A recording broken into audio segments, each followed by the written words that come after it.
In Sefer Ha-Aggadah, we're moving to a different category about the Hebrew language. It's on page 292 of the first volume.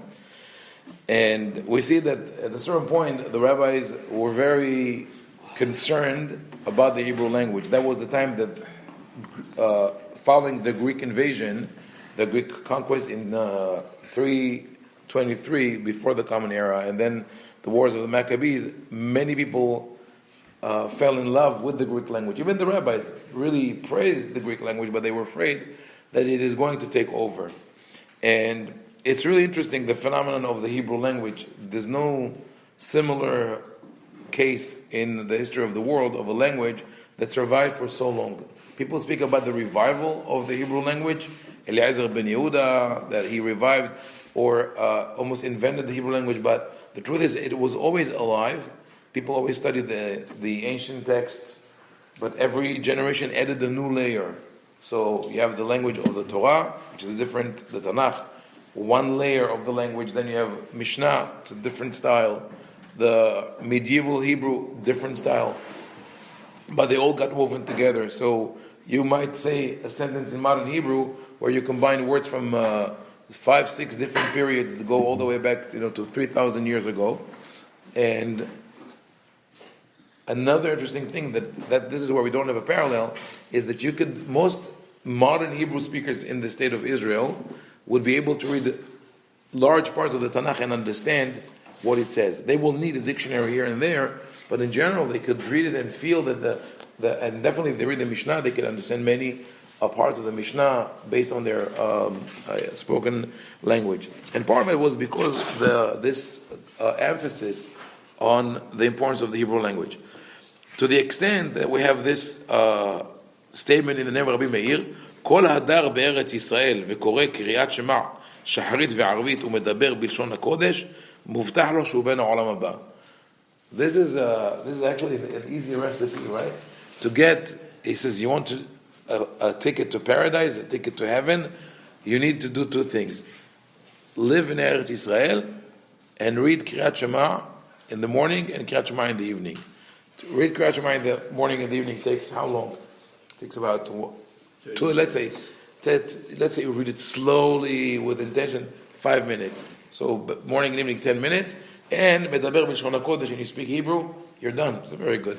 That is how they were. The rabbis were trying to both encourage Aliyah. This is Rabbi Meir's Misrad Aliyah of Nefesh Benefesh of 2,000 years ago, right? It's like, come to Eretz Israel. All you need to come here, speak Hebrew, just say Shema morning and evening. We're not going to drive you crazy, and you're Muftah Hashem B'Na'ubah.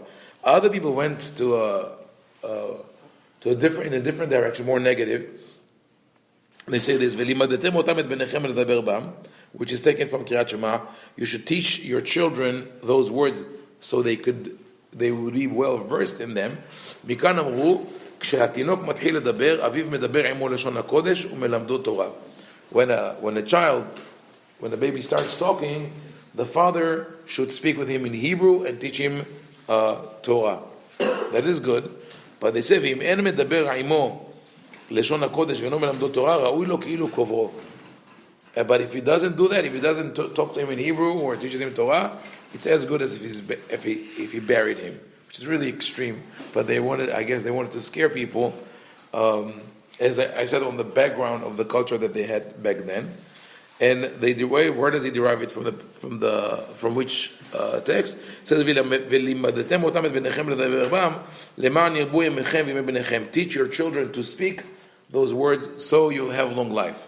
So the flip side is, if you don't do it, God forbid, you will not have long life. Obviously, that's not the intention of the text. What it means, is that they constantly think about the concepts of the Torah and how to apply them to their daily life. And when you follow the words of the Torah, it really changes your life and you have a better life. Just even praying once in a while or being focused on helping other people really could give people a better feeling, a purpose in life, and long life. So that's the original intention of the pasuk. But then we have another statement: Israel nigalu mitzrayim b'shvil shelo shinu et shemam. This is a statement that a lot of people like to quote today, and to say that one of the reasons that the Am Yisrael was redeemed from Egypt is because they did not change their name. Some say they did not change their language. And they give an example. Reuven v'Shimon yardu. Reuven v'Shimon alu. They went in as Reuven and Shimon. And they went out. They came out as Reuven and Shimon. And now the Midrash tells us what are the equivalents. Today, I know many Jews whose Hebrew name is Reuven, but English name would be Robert or Richard. It's very common. Shimon is not a problem because it would be Simon. But I know Shaul, who could be Charles. Saul, yes, but some people call Charles. They have, and there are people in the Orthodox community who say, no, you come to school, what is your Hebrew name? Based on that you have to have a Hebrew or Israel or a Jewish name. So it says, "Shelo hayu korim leReuven Rufus." That was a common. Today it's like you think English speakers. Rufus is like this boar, right? It's not a. It's not a positive word, but Rufus was a Roman name. Or Yehuda, Lulianos, Yosef, Rustus, Binyamin, Alexandri, and they give all the equivalents. But there were rabbis. There was a rabbi by the name of Rabbi Alexandri or Alexander, and if you really look, throughout Jewish history, you'll see that everybody had names that were borrowed from different cultures, which is a natural thing.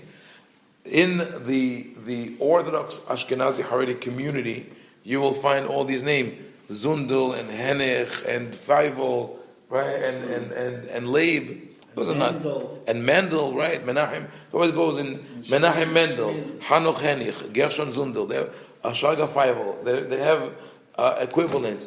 But before that, they had even more Goyish name, like Zusman was as a first name, not as the last name. And so also with the Jews who lived in Arab countries, Abdallah and even Nasrallah, and the last name is like Abdul Haq. We had those names. So how do you square that with the Midrash when they say שהיו מדברים בלשון הקודש, שנאמר בית יעקב מעם לועז, and that they did not change their language? I think part of it is, like I said, this Midrash specifically was written on the backdrop of people abandoning their culture and religion, and they were trying to tell them, don't do that because you're not going to be redeemed. But you have to remember also that in Egypt, the only thing that Bnei Israel had was their social identity as a cultural group. So the name and the language were extremely important. After we received the Torah, what now becomes our glue is the Torah. So, and we saw that when Jews came from all over the world to Eretz Israel, so it didn't matter if your name was Abraham or Albert or Dago, Ethiopian name, or Abdallah or Zundul, we all found this common language. So that's another interesting statement in the Midrash. Here, the next one speaks about the special quality of the Hebrew language, which is a true statement that if you study Hebrew in depth, you realize how sophisticated and structured the language is. People say that Hebrew is a difficult language, but once you learn the mechanics of the language, you'll find how logical the language is.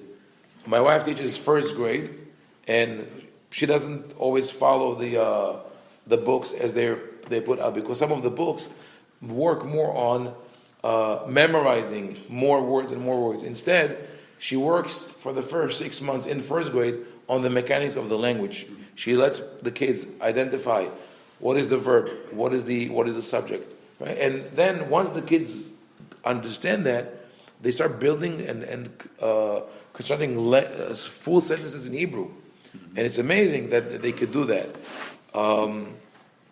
If you find, for example, when you read a text in Hebrew that you're not familiar with, once you identify the root of the word, you can understand at least the general meaning of the text. For example, in Hebrew, you take the word ochel, food, ma'achil, ochel, eating, and ma'achelet, knife, which is what prepares the food. right? But you listen in English, food, eating, knife, no connection, right? Or digested, which in the Tanakh is ukal. So even that is in the reflexive. It's all from the same verb, the same root, aleph kaf lamed. You'll find it later on in Aramaic, in Arabic, but they're later languages. So Rabbi Simon, interesting, his name is a Greek name, Simon. That's where the Ben Simon family comes from. Rabbi Simon said, כשם שניתנה תורה בלשון הקודש, כך נברא העולם בלשון הקודש. He says, the Torah was given in Hebrew, and the world was created in Hebrew, based on the pasuk in Bereshit, which says, לזאת יקרא אישה, כי מאיש לוקח הזאת. When Adam is brought the woman in the second chapter of Bereshit, he says she should be called a woman because she was taken from a man. So, okay, in English doesn't make sense. You have men, fine, sounds a little similar. But in Hebrew, it's literally derived from the word ish. Isha is the feminine, the masculine of the same word. And he says, "Shamarta miyamecha omer gini ginya antropi antropia gavra gavarta." He uses in other languages. Gini is a woman in Greek. It's preserved in the English in the word misogynist, he who hates women, and gynecologist, a woman's doctor. Or he says anthropi, anthropia. Anthropo is men in Greek, as in anthropology. So he says people don't say genie for a woman and gene for a man, or anthropo for a man and anthropa for a woman. It's like he speaks even the Greek language, which is very sophisticated, doesn't have the same structure. Or gavra gevarta.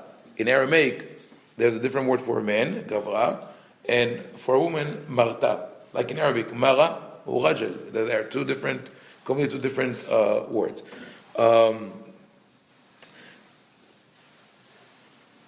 And so this is the insight of Rabbi Simon on the language, on the Hebrew language, and it's true. Like I said, if you want to learn Hebrew, you start with the basics of trying to figure out the roots and the verbs. Remember, several times I mentioned that the concept of the biradical root, that when you break the Hebrew language even more, you go to the two letters that form, that are the beginning of each root, you will find that they're all connected. So in Hebrew you have a 3-letter root, al-achal, yashav, bana, asa, all these. But when you look at the first 2 words, 2 letters, you realize they're all connected. Like, for example, I wrote a couple of weeks ago about tzaraat. The word tzaraat, leprosy, is connected to the word tsar, nero, tzarah, tzarav, tzara, or the word par, which means an ox, but also means ox symbolizes strength and fertility. So all the words that are related to it in Tanakh, para, parah, perazim, parua, nachon, all these, pere, are all related to it. It's amazing concept that only exists in the Hebrew language and shows that it's very ancient. So people start with units of two letters and then split them into separate nuances.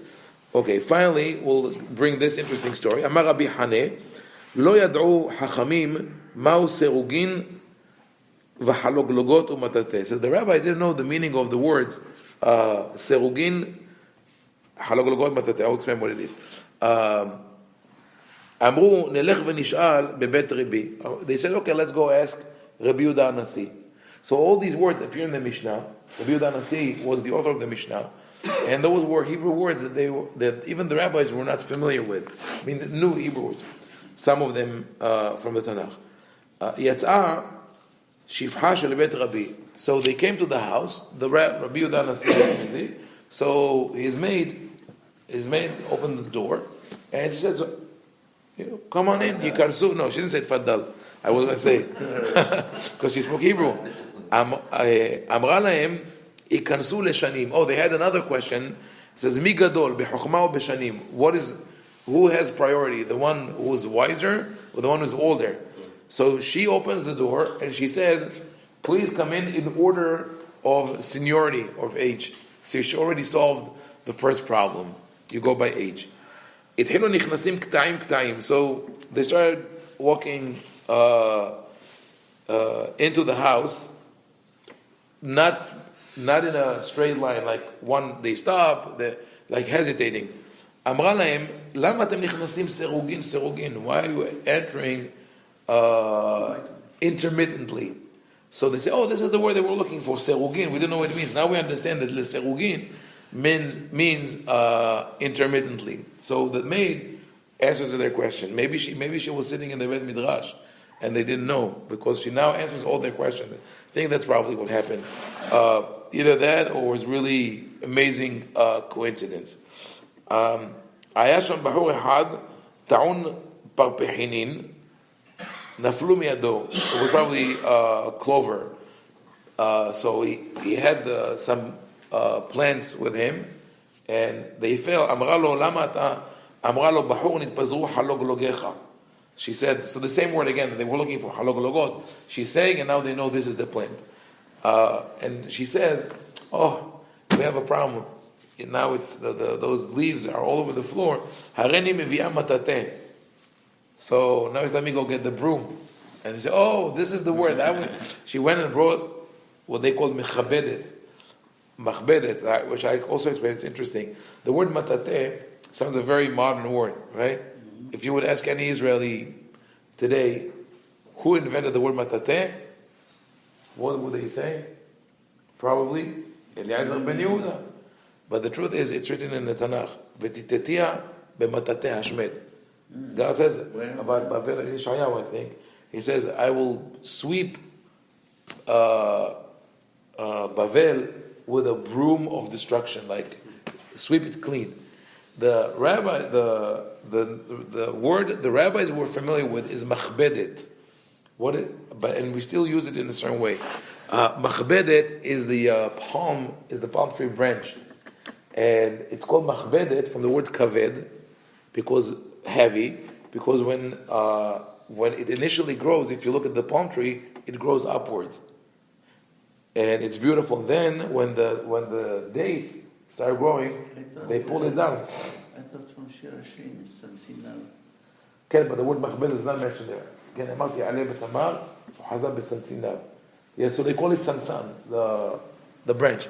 But anyway, it comes down. So that's called machbedet. And then when they would cut they had to cut the branches every year to make room for new branches to grow, trimming the tree. They would use those branches to sweep the house. Very practical. So they would call it mechbedet. From here comes the word. Some people still use it lechabedet abayit, to sweep the house. Lechabedet abayit. So that is the root. That is the source. It doesn't mean to make the house. It's interesting, like more respectable, right. But it really means it comes from that. It does in a way, right? So eventually, it's all connected. But the message that the rabbis learned from that, they said they felt that they should have invested more in learning Hebrew, because here they are, even the maid of the house of Rabbi Ovadia knows more Hebrew than they do. But it also shows in a way that Hebrew had its moments of not being a spoken language, but eventually went back to that, and it had a constant tradition of always being spoken in one way or another. Baruch Adonai le'olam, amen.